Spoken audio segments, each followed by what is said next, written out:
Hello even एक और नए वीडियो में स्वागत है। 1 नवंबर को सेबी की तरफ से एक सर्कुलर आता है।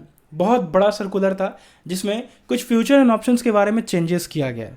मतलब हर महीने में कुछ ना कुछ चेंजेस तो ज़रूर किया जाता है सेबी के द्वारा फ्यूचर एंड ऑप्शंस में। कभी कॉन्ट्रैक्ट साइज को बढ़ा दिया जाता है, कभी एक्सपायरी डेट को कम कर दिया जाता है, कभी एक्सपायरी डेट को बढ़ा दिया जाता है, कुछ इंडेक्स में वीकली एक्सपायरी हटा दिया जाता है, कुछ इंडेक्स में वीकली एक्सपायरी रहने दिया जाता है। ये सब चेंजेस हम लोग देखे थे।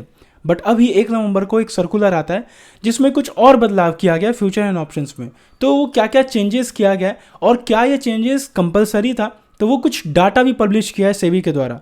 तो वो डाटा भी हम लोग देखेंगे। बट सबसे पहले हम लोग चेंजेस देखते हैं कि क्या क्या मेन इंपॉर्टेंट चेंजेस किया गया है सेबी के द्वारा फ्यूचर एंड ऑप्शंस में। सबसे पहला चेंजेस आता है अपफ्रंट प्रीमियम कलेक्शन। ये क्या होता है? जैसे फॉर एग्जाम्पल आप ऑप्शन ट्रेडिंग की है जिसमें आपको 3,000 रुपये लगा सिंगल लॉट बाई करने में। आप एक चीज़ नोटिस किए होगे, अगर आप 10,000 से ऑप्शन ट्रेडिंग करते हो, दिन में 4 ट्रेड लेते हो और उसमें मान लो आप 1,000-2,000 का लॉस करते हो, तो मार्केट क्लोज होने के बाद 6 या 7 बजे या फिर रात को आप नोटिस किए होगे कि कुछ अमाउंट एक्स्ट्रा आपके ब्रोकर अकाउंट से कट जाता है, जिसको हम लेवरेज कहते हैं। अभी के टाइम पे क्या होता था, ब्रोकर जो था वो ओवरऑल ट्रेड लेने के बाद मार्केट क्लोज होने के बाद आपके अकाउंट से लेवरेज काटता था। बट अब क्या होगा, पर ट्रेड आपसे लेवरेज लिया जाएगा। इससे बस प्रॉब्लम ये होगा कि कुछ अमाउंट पैसा पहले ही कट जाएगा, तो ओवरऑल ट्रेड करने के लिए जो बचा हुआ अमाउंट है वो थोड़ा सा और कम हो जाएगा। दूसरा आता है सबसे important, no calendar spread benefit. इसका मतलब क्या हुआ? ये रूल आने की वजह से ना जो ऑप्शन सेलिंग करते हैं ना उनको ज़्यादा प्रॉब्लम हो सकता है। आपने एक वर्ड सुना होगा, हेजिंग। हेजिंग क्या होता है? ऑप्शन सेलिंग में अगर आप हेजिंग करते हो तो आपको कैपिटल बहुत कम रिक्वायर्ड हो जाता है। अगर आप सिंगल लॉट से हेजिंग करते हो ऑप्शन सेलिंग में तो आप 40,000 45,000 से ऑप्शन सेलिंग कर सकते हो।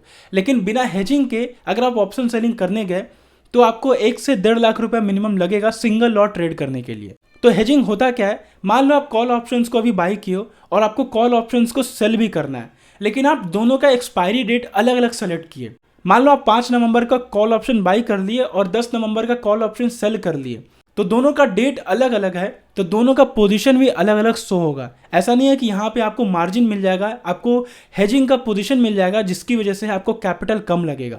दोनों में जितना कैपिटल लगना चाहिए उतना ही लगेगा। तो ये डेट चेंज होने की वजह से वो हेजिंग काम नहीं कर पाएगा। वो जो 1-1.5 लाख रुपए लगता था उतना ही आपको देना पड़ेगा। ऐसा नहीं है कि आपको मार्जिन मिल जाएगा 40-45 हज़ार का। तो हेजिंग तभी काम करेगा जब डेट सेम होगा। डेट जैसे ही आप अलग करोगे ऑप्शन सेलिंग में तो वो कैपिटल जितना लगता है उतना ही रिक्वायर्ड होगा। तीसरा जो सबसे इंपॉर्टेंट आता है, पोजीशन लिमिट। ये किस तरीके का रूल है? अभी के टाइम पे हर दिन एक्सपायरी होता है। आप ये चीज़ नोटिस किए होगे, कभी कभी आप बहुत सारा पोजीशंस लेके बैठ जाते हो। कोई कॉल ऑप्शंस का पोजीशन लेके बैठ गया, कोई पुट ऑप्शंस का पोजीशन लेके बैठ गया, मतलब 2 से 3 ट्रेड आपका ओपन पोजीशन है।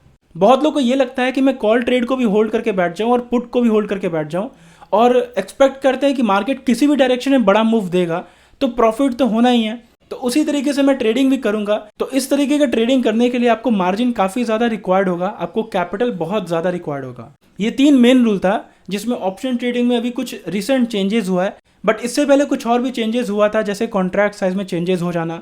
पहले जहां 5 से 10 लाख रुपए मार्जिन लगता था, अब उसको इंक्रीज करके मिनिमम 15 लाख रुपए लगेगा। उसके अलावा कुछ एक्सपायरी डेज में चेंजेस आना, मंथली एक्सपायरी को ज़्यादा प्रायोरिटी देना, वीकली एक्सपायरी को कम करना, निफ्टी सेंसेक्स में केवल वीकली एक्सपायरी रखना, बाकी इंडेक्स में वीकली एक्सपायरी खत्म कर देना। ये सब चेंजेस आपको कुछ पता होगा। और क्या इस तरीके के चेंजेस से क्या मैनिपुलेशन या फिर गैम्बलिंग ये सब चीज़ें बंद हो जाएगी? अब ये जितने भी रूल्स लाया गया था सेबी के द्वारा, ये क्या क्या रीजंस की वजह से लाया गया था, तो हम लोग कुछ रिपोर्ट देखते हैं। जैसे मैं बिहार से बिलोंग करता हूँ, तो बिहार में ऑन एन एवरेज इंडिविजुअल्स का अगर लॉस देखें कि एक इंडिविजुअल्स कितना लॉस कर सकता है, वो है 73,000। जितने भी लोग बिहार के अंदर फ्यूचर एंड ऑप्शंस करते होंगे उनका ऑन एन एवरेज लॉस निकल के आता है 73,000। वैसे आप डिफरेंट स्टेट्स का देख सकते हो जहाँ से आप बिलोंग करते हो। दूसरी रिपोर्ट का बात करें तो जो लोग फ्यूचर एंड ऑप्शंस करते हैं उनमें से भी जो ऑप्शन ट्रेडिंग करते हैं वो ज़्यादा नुकसान कर रहे हैं as compare to future trading. और तीसरी रिपोर्ट का बात करें तो 2023 में हर एक इंडिविजुअल्स जो लॉस मेकिंग है उनका एवरेज लॉस 1,43,000 है 2023 में। तो ये जितने भी चेंजेस हुए ऑप्शन ट्रेडिंग में सेबी के द्वारा, क्या वो सही है या फिर गलत है? कुछ चेंजेस किया गया ताकि रिटेलर्स को कम से कम लॉस हो आने वाले फाइनेंशियल ईयर में, बट इसमें से कुछ ऐसे रूल्स हैं जो स्मॉल ट्रेडर्स को टोटली मार्केट से बाहर निकाल सकते हैं। आपका इस पे क्या व्यू है एक बार कमेंट सेक्शन में ज़रूर बताना, और कौन सा रूल सही है या फिर गलत है वो भी आप कमेंट सेक्शन में ज़रूर शेयर करना। मिलते हैं नेक्स्ट वीडियो में, तब तक के लिए बाय।